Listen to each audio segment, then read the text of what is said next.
नमस्कार दोस्तों, मैं राजीव आपके सामने लाइब्रेरी साइंस ऑफ 5 लॉ को लेके उपस्थित हूँ। दोस्तों, कई बार क्या होता है कि हमें ये प्रश्न आता है मगर कन्फ्यूजन की वजह से हम या तो उसे गलत कर देते हैं या तो उन प्रश्नों को छोड़ देते हैं एग्ज़ाम में। तो दोस्तों, यही मेरा प्रयास रहेगा कि जो है आप लोगों को जो है वन लाइनर और ऑब्जेक्टिव क्वेश्चन की सीरीज़ तो मैं दे ही रहा हूँ, साथ में संक्षेप में जितने भी टॉपिक हैं, चाहे वो रंगनाथन सर हों या मेलवी डेवी हों, ILA हो, इफ़ला हो, कोमला हो, जो भी हैं, ये टॉपिक वाइज भी इन प्रश्नों को संक्षेप में आप लोगों के लिए मैं प्रोवाइड करा पाऊँ। मेरा ये प्रयास रहेगा कि मेरे से जितना हो सकेगा मैं आप लोगों के लिए प्रयास करता रहूँगा और आप सभी का सहयोग मुझे मिल रहा है, जो कि मुझे बहुत ही अच्छा लग रहा है। बहुत सारे दोस्तों के कमेंट्स हमें आ रहे हैं, इसलिए आप जो है चैनल पे बने रहें और चैनल को सब्सक्राइब नहीं किया है तो सब्सक्राइब कीजिए और जितने भी आपके पास टेलीग्राम ग्रुप, फेसबुक ग्रुप या व्हाट्सएप ग्रुप हैं उनमें इसको शेयर करिए ताकि और भी इसका लाभ ले पाएँ। तो चलिए हम लोग आज देखते हैं 5 law of library science by doctor SR Ranganathan. तो दोस्तों, जैसा कि हम लोग सभी जानते हैं कि डॉक्टर रंगनाथन ने 5 सूत्रों का रचना किया था। तो चलिए इसको हम लोग देख लेते हैं। तो रंगनाथन द्वारा रचित पुस्तकालय विज्ञान के 5 सूत्रों का संक्षिप्त परिचय। तो दोस्तों, टेस्ट सीरीज को अगर आप जो है ज्वाइन करना चाहते हैं तो इस संडे से प्रारंभ हो रहा है दोपहर को 12 बजे और रात को 9 बजे। एक दिन में 2 क्वेश्चन पेपर आप सॉल्व कर पाएंगे और अपने तैयारी का आकलन भी आप कर पाएंगे कि आपकी तैयारी कहाँ तक है। अगर 45 प्लस जा रहे हैं तो आप सेफ़ जोन में हैं और अगर आप 40 प्लस जा रहे हैं तो आप थोड़ी सी और मेहनत कर लेंगे तो मुझे उम्मीद है आप एक सीट अपनी कंफर्म कर पाएंगे। अगर 40 माइनस में हैं तो दोस्तों आपको थोड़ी अधिक तैयारी की आवश्यकता है। चिंता ना करिए, मैं आपको जितना भी हो सकेगा लाइब्रेरी साइंस के स्टडी मटेरियल इतना स्टडी मटेरियल प्रोवाइड कर दूंगा कि आपको एक भी क्वेश्चन मिस नहीं होगा। ये मेरी गारंटी ही नहीं, मेरा विश्वास भी है।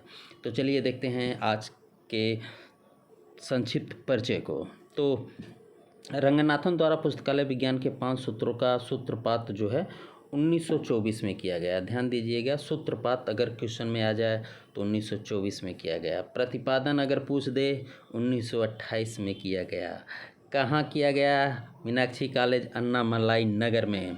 दोस्तों, इन प्रश्नों को, इन संक्षिप्त को लाने का सिर्फ इतना ही उद्देश्य है कि आपका जो कन्फ्यूजन है उससे जो है दूर कर दिया जाए। बहुत से लोग जो है सूत्रपात नहीं समझ पा रहे होंगे, तो इसलिए जो है इन प्रश्नों को लाने से ये होता है कि हाँ, हमारी ये डाउट क्लियर होंगे। ऐसी मेरी सोच है, बाकी आप लोग खुद समझदार हैं। आगे देखते हैं। पुस्तकालय सूत्रों की प्रस्तावना याद रखिएगा, प्रस्तावना PS शिवा स्वामी अय्यर ने तैयार किया था। अय्यर लिखा है, अय्यर ने तैयार किया था, आप नोट कर लीजिएगा।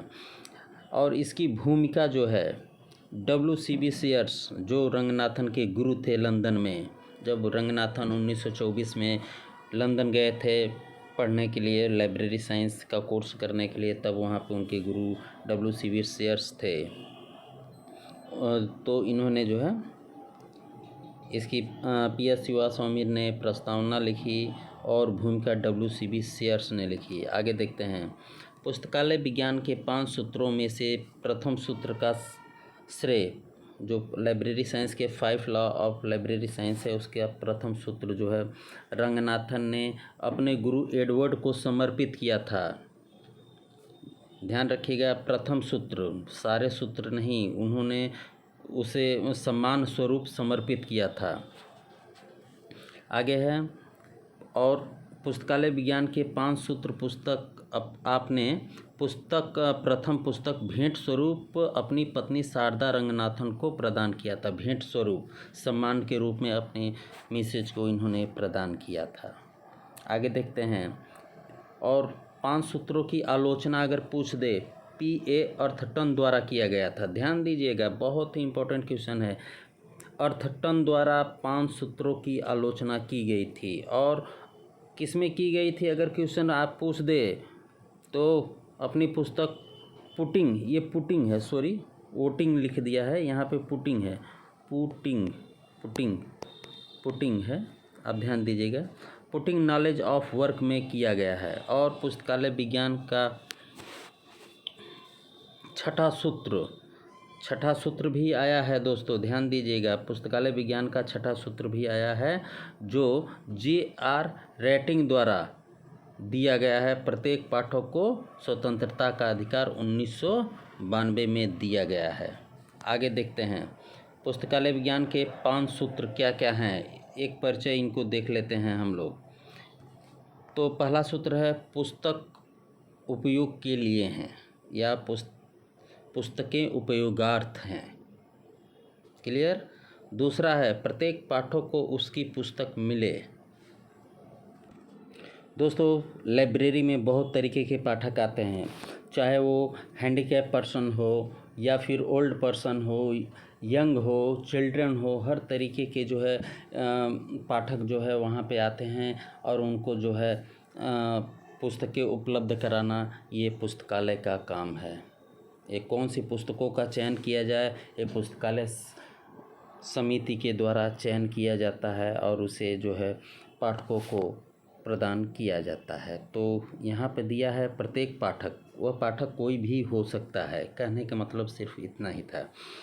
तीसरा सूत्र है प्रत्येक पुस्तक को उसका पाठक मिले। ऐसी पुस्तकों का चयन लाइब्रेरी में नहीं होना चाहिए जिसका कोई पाठक ही न हो। आगे है पाठक के समय की बचत हो। फोर लाइब्रेरी इस पे जोर देता है कि आप पुस्तकालय में ऐसे संसाधनों का उपयोग करिए जिससे पाठक के बचत हो। कॉन्सेप्ट क्लियर होना चाहिए आपके पास, क्योंकि आपको कई प्रश्न ऐसे मिलेंगे जिसका उत्तर 2 में आप कंफ्यूज हो जाएंगे। अगला है पुस्तकालय वर्धनशील संस्था है, नॉट एक पुस्तकालय वर्धनशील संस्था है। यानी कि देखिए आज के समय में अगर मैं बात करूं तो आप देख ही रहे होंगे कि बहुत सारे राइटर आ गए हैं, पब्लिशर आ गए हैं, तो ज्ञान की हमारी बढ़ोतरी धीरे धीरे हो ही रही है। आज के जो है ज़्यादा नहीं, आज के 20 साल अगर पहले मैं चलूँ तो मोबाइल टेक्नोलॉजी से रिलेटिव कोई भी ऐसी चीज़ें हम लोगों के पास नहीं थी, मात्र 20 साल पहले। लेकिन आज देखिए, आज हर व्यक्ति के पास, हर छात्र के पास स्मार्टफोन टेक्नोलॉजी उपलब्ध है। तो इसलिए जो टेक्नोलॉजी है उसका भी उपयोग जो है पुस्तकालय में किया जाता है और ये निरंतर बढ़ता रहता है, घटने का तो कोई मतलब ही नहीं है। तो थोड़ा पुस्तकालय विज्ञान के प्रथम सूत्र को देखते हैं, इसमें क्या क्या क्वेश्चन आते हैं। तो पुस्तकालय का स्थान का निर्धारण पहले लॉ में है। पुस्तकालय कर्मचारी फर्स्ट लॉ, नियम बनना चाहिए पहले नियम में, मतलब प्रथम सूत्र के द्वारा।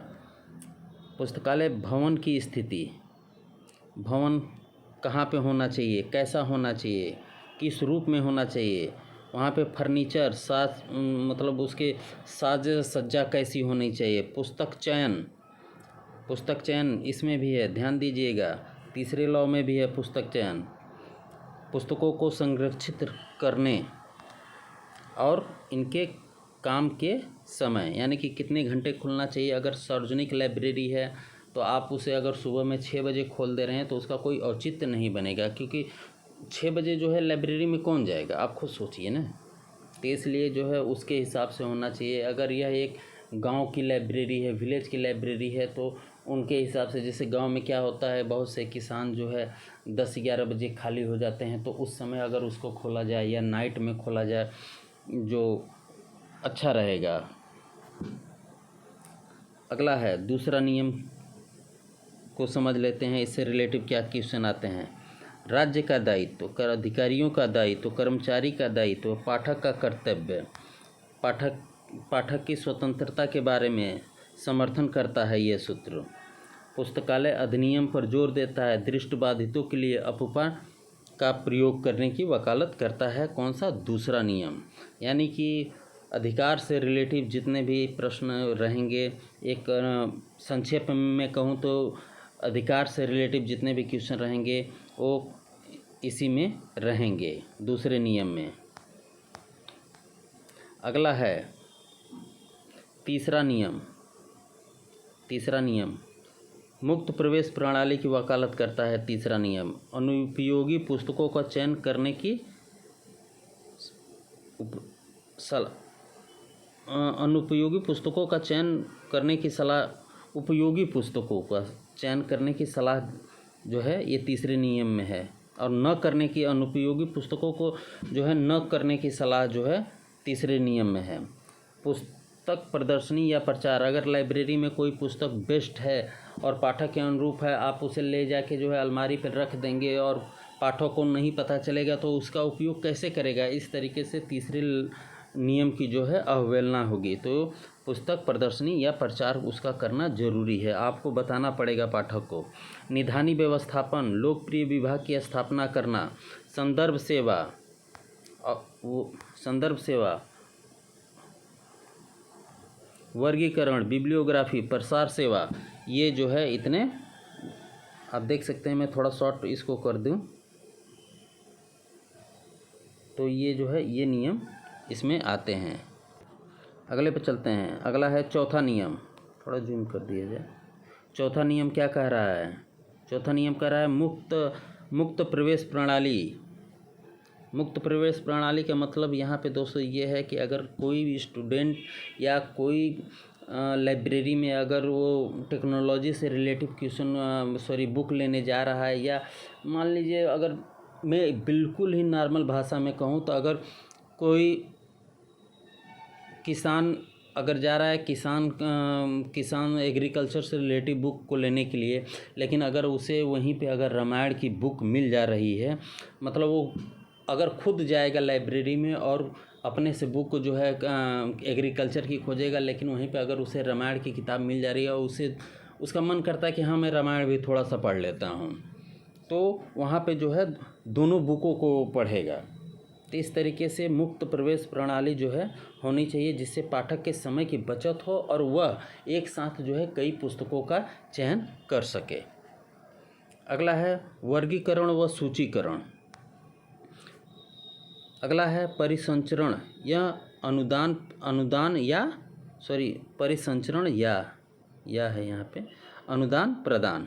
अगला है प्रलेखन सेवा, निधानी व्यवस्थापन, संदर्भ सेवा, समय, और ये हैं चौथे सूत्र में। और दोस्तों समय बचत से संबंधित अगर प्रश्न रहेंगे तो इसी सूत्र के अंतर्गत आएंगे। समय तो जो है फर्स्ट नियम में भी है कि कितने घंटे खुलना चाहिए लाइब्रेरी, ये प्रथम नियम में है। ऐसा नहीं कि आप उसे चौथे नियम में कर देंगे। तो इस संक्षेप को लाने के मेरा सिर्फ इतना ही उद्देश्य है कि आप थोड़ा सा डाउट आपका क्लियर हो जाए। अगला है पाँचवा नियम। तो पाँचवा नियम कह रहा है कि पुस्तक संग्रह में वृद्धि, जाहिर सी बात होती है, पाठकों में भी वृद्धि होगी अगर आप रखेंगे तो। वर्गीकरण व सूचीकरण, देखिए यहाँ पे भी है वर्गीकरण और सूचीकरण। पाँचवें नियम में भी पुस्तकों की छँटनी की वकालत करता है। भविष्य हेतु प्रावधान, आगे के लिए देखता है। कर्मचारी, CD-ROM, बाल विकास, वयस्क विकास, और नोट सेक्शन में इसे डाल लीजिएगा। बाकी बढ़ने से संबंधित यानी कि प्रोग्रेस से रिलेटिव जितने भी क्वेश्चन अगर थोड़ा घुमा फिरा के भी अगर आपको पूछ रहा है तो आप निसंदेह जो है 5 लॉ को सेलेक्ट करेंगे। तो दोस्तों मुझे उम्मीद है कि ये जो मैंने प्रयास किया है आपके लिए उपयोगी रहेगा, ये ऐसा मेरा मानना है। बाकी आपको ये कैसा लगा कॉन्सेप्ट, अगर आप कहेंगे तो इस तरीके के जो है तथ्य को मैं लाता रहूँगा ताकि आप लोगों के कुछ प्रश्न के डाउट क्लियर हों। तो दोस्तों मिलते हैं अगले वीडियो पे, और जाने से पहले दोस्तों प्लीज़ चैनल को सब्सक्राइब जरूर करिए, और सब्सक्राइब किया है तो सब्सक्राइब करने की आवश्यकता नहीं है, उसके लिए धन्यवाद आप सभी का। और आपको सभी को इसे शेयर करिए। मिलते हैं अगले वीडियो में।